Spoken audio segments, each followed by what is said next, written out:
뉴스 브런치.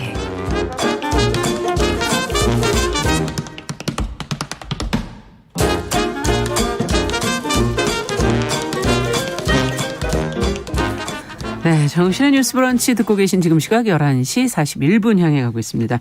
자, 이번에는 서점 편집자의 세심한 안목으로 고른 좋은 책들 같이 읽어보는 시간이죠.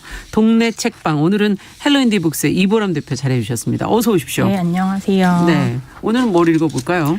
오늘은 또 매거진을 가지고 나왔습니다. 아, 제목은 되게 크게 적혀있죠. 30%입니다. 뭐 할인된다는 건가요? 저희 엄마도 표지 보시자마자 이거 30% 할인되는 거냐고 하시는데 이 30%가 의미하는 것은 네. 할인율이 아니고요. 네. 책방의 수익률입니다. 아, 일반적으로 책방에서 책 한 권을 판매하면 책방에 떨어지는 수익이 30%인데요. 그러니까 10,000원의 책을 판매하면 3,000원이 책방에 남는 것이거든요. 그렇군요. 그래서 그렇게 높지 않은 수익률로 책방을 운영하는 책방에 대한 이야기를 담고 있는 매거진입니다. 아, 그렇군요. 예, 공식 소개글의 일부는 다음과 같습니다. 읽어드릴게요. 예. 동네 책방에서는 보통 책 정가의 70%의 금액으로 책을 들여옵니다. 그리고 정가에서 입고가를 뺀 30%의 수익만으로 책방 유지에 필요한 모든 운영비를 충당하죠. 저희는 우스갯소리로 말합니다. 우리들의 책방이 딱 30%의 성취로 굴러가는 삶이라고요. 책방을 유지하기 위해 쏟는 노력과 그로 인해 얻게 되는 행복은 분명 수치할 수 없는 것인데 가끔 그것이 30%의 성취로 취한되는 것 같을 때가 있다고 말이죠. 그런 날들에 쉽게 지지 않으려고 30%의 수익에도 기꺼이 70%의 희망을 더해 100%로 굴러가는 이야기들을 모았습니다. 동네 책방 매거진 개간 30%는 그렇게 탄생되었어요. 아, 네, 그래서 작은 동네 책방 5군데가 의기투합해서 만든 매거진이고요. 그렇군요. 이 매거진은 대형 서점에서는 유통되지 않고 항상 제가 가져오는 책이 항상 큰 데서 유통 안 되는 책이죠. 교보에서 안 팝니다. 작은 동네 책방이나 네. 일본 사이트에서 구매 가능한 매거진입니다. 네. 근데 이게 책이 많이 팔리지도 않는데 네. 사실 많이 팔려야 30%가 괜찮을 수도 있잖아요. 많이 팔리면. 네. 근데 많이 안 팔리죠. 그러니까. 보통 구경만 하고 나가는 손님들도 많은 곳이 책방이어서. 만약에 하루에 뭐 한 권 팔았다 두 권 팔았다 그러면 3,000원, 네. 10,000원짜리면 실제 최근에도 10,000원 팔린 적 있어요. 갑자기. 네. 제가 이거 말을 잘못했네. 이거 어떡하나. 아, 참. 네, 이 책이 슬프네요. 갑자기 마음이 아파서 말을 못하겠네요. 이게 4월 초에 창간됐어요. 보시면 이제 볼륨 1으로 되어 있는데요. 예. 그래서 완전 그 일주일 전에 창간된 따끈한 매거진이고요. 그래서 계절마다 나오는 개간지예요. 그래서 이거는 이제 뭐 초록색인 것처럼 보모예요. 그래서 주제가 있는데요. 책방지기들이 실제 책방에서 많이 듣는 질문들 중 하나를 꼽아서 주제를 만들거든요. 그래서 저도 책방에 앉아 있으면 뭐 그런 질문들 많이 들어요. 뭐라고 하세요? 이 책방 이 책방에서는 어떤 책을 판매하나요? 아니면 책들 어떻게 가져오시나요? 책방 언제 오픈하셨나요?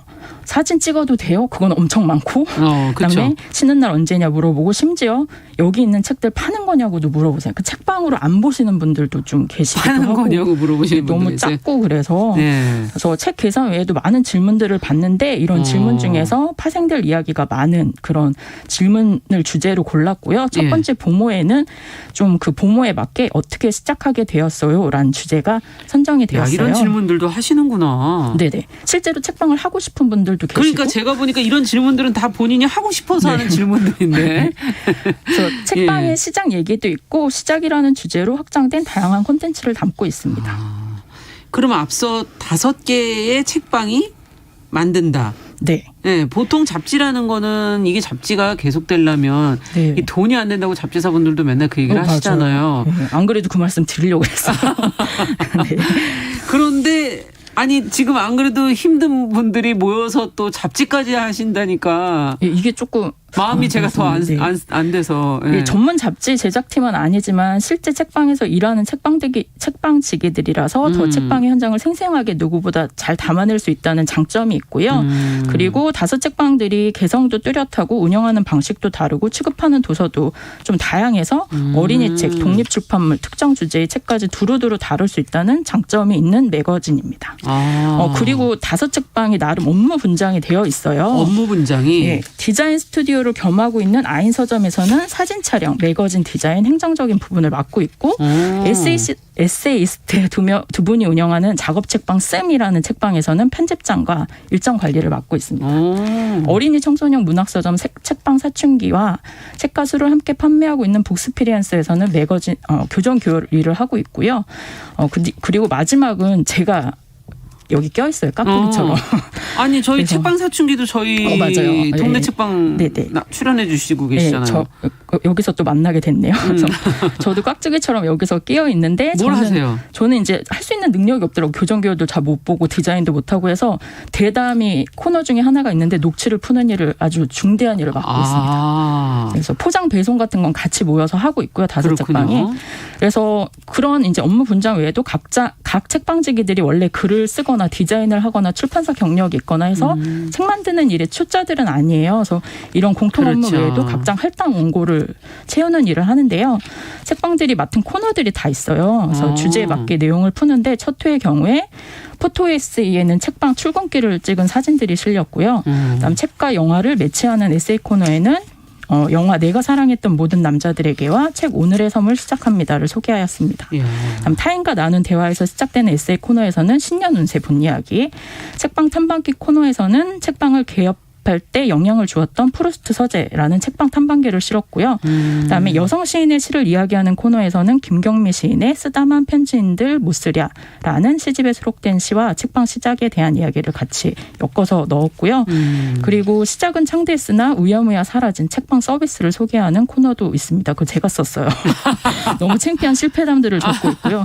그리고 오랜 시간 책방을 운영하고 있는 선배 책방 인터뷰와 소설가 서희재의 인터뷰도 실려 있습니다. 5 책방 이렇게 콘텐츠를 만드는데 저희 책방지기들 외에도 외부 필진들 그러니까 글 그림 작가와 출판사 관계자가 쓰는 서간문과 그림 에세이, 일상 에세이도 포함되어 있습니다. 네, 아니 앞에 보니까 사진도 아주 뭐 너무 멋있어요. 이거 사진을 갖고 싶은 그런 그렇죠. 멋진 사진들도 있고 네. 그리고 글도 뭐 인터뷰도 있고 에세이도 있고 네. 뒤에 보시면 책 추천 코너도 있어요. 맞아요.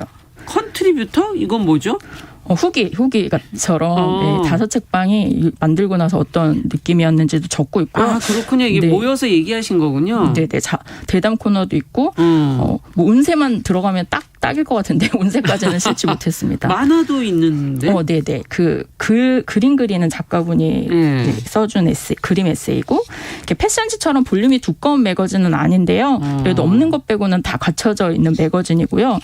후기들을 책을 이제 받아보신 분들의 독자 후기를 찾아보니까 특히 많이 언급되는 부분이 책방지기들의 대담 코너더라고요. 그래서 5 책방이 모여서 어떻게 책방을 시작하게 되었는지, 어떤 부분이 힘들었고 어떤 부분이 후회스러웠는지 그런 이야기를 허심탄회하게 나눴는데 이 대담을 많은 분들이 좋아해 주셔서 그 녹취를 푼 사람으로서 너무 네, 좋았습니다. 네. 또 저 같은 경우에는 좀 뒤늦게 합류한 책방이에요. 그래서 제안에 바로 하고 싶다고 대답을 했는데 왜냐하면 제가 예전부터 하고 싶었던 나름의 프로젝트가 있었거든요. 어떤 프로젝트인가요? 인터뷰 프로젝트입니다. 그 프로젝트가 뭐냐면 그냥 인터뷰가 아니고 선배 책방을 인터뷰하는 거예요. 그래서 제가 현재 헬로인디북스가 9년 차가 되었는데 계속 불안해요. 제가 책방을 몇 살까지 할 수 있을지, 평생 직장이 될 수 있을지.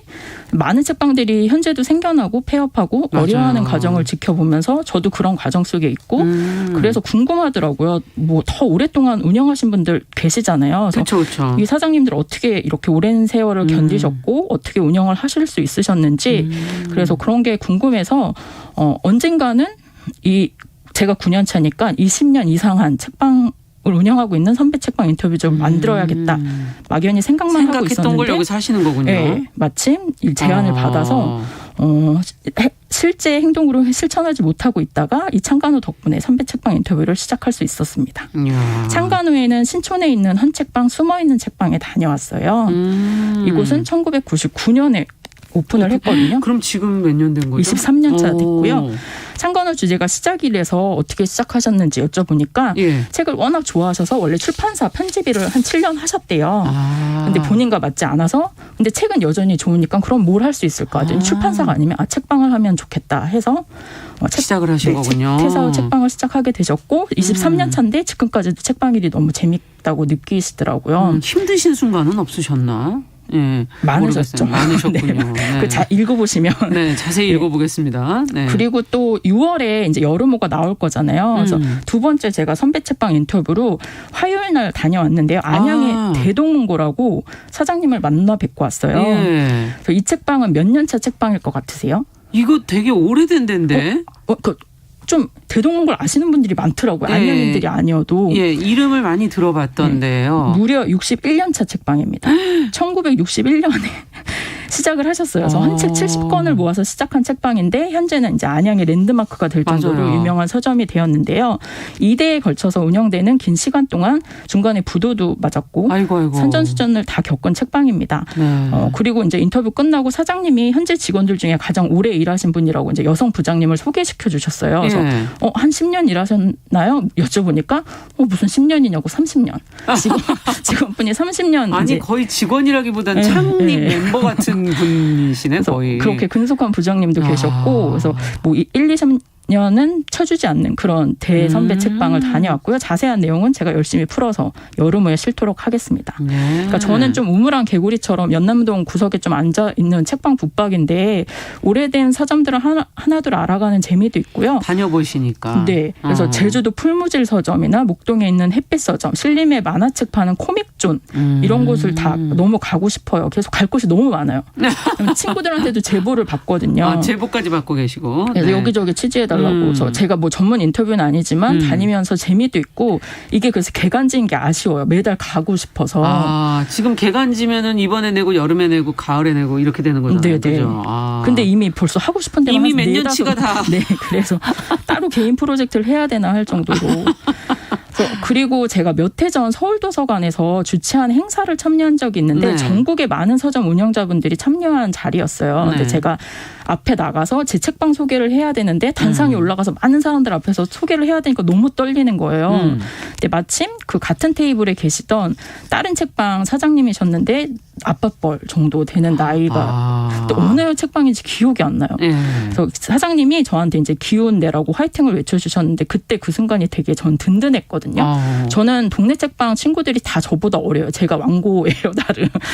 근데 생각해보니까 동네 서점은 새로 생긴 업종이 아니고 아주 오래전부터 있었잖아요. 그렇죠. 대동문고 60년대부터고.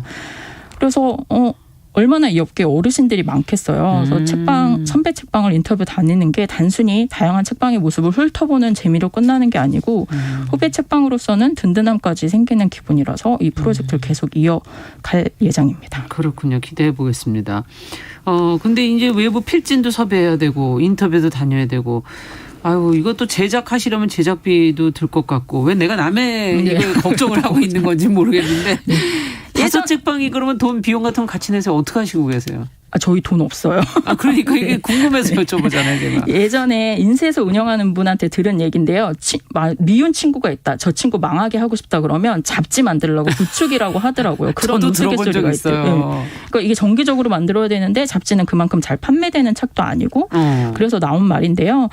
이 동네 책방 매거진 30%의 경우는 텀블벅이라는 후원 사이트를 통해서 일단 모금을 미리 받아요. 그러니까 예약 판매라고 보시면 돼요. 매거진이 실제 제작되기 전에 목차를 미리 오픈을 해서 읽어보고 싶은 분들이 미리 책값을 지불하는 거고 뭐 예를 들어 대동문고 인터뷰가 실릴 거다 그러면 대동문고 이야기 궁금한데? 보고 싶어. 그러면 이제 지원을 해주시면 되고 네 그렇게 미리 받은 판매 대금으로 운영비 그다음에 작가분들 외부 필진들 고려 저희는 고려 없습니다. 그렇게 제작비 그런 걸 충당하고 있고요. 5책방에 떨어지는 수당은 없어요. 그냥 재미있어서 하는 이게 약간 진짜 버릇처럼 책방도 저희가 너무 좋아서 큰 수익이 없고 그냥 근근히 운영하는데도 계속 하고 싶은 사람들이잖아요. 비슷한 것 같아요. 매거진도. 네, 뭐 계속 글을 쓰고 책 만드는 게 좋아서 또 이렇게 의기투합까지 해갖고 돈 안 되는 또 프로젝트를 하나 더 하게 되었습니다. 네. 그래서 30% 매거진이 많은 분들에게 어쨌든 유익한 매거진이 되었으면 하고요. 저희 다섯책방도 재미있게 매거진을 또 그럼 이 만들고 매거진 있습니다. 어디서 구매하실 수가 있어요? 일단 그 다섯책방에서 하고 예. 있고요. 예. 다른 데 입고 안 했어요. 그렇군요. 독점 판매네요. 독점 판매로. 네. 이번에 이 재밌게 하시는 프로젝트가 재미도 있으면서 또 의미도 있고 네. 많은 분들이 좀 보셨으면 좋겠네요. 예. 헬로인디북스 이보람 대표와 함께한 동네 책방. 오늘은 작은 서점 대표들이 힘을 합쳐 만든 잡지 30%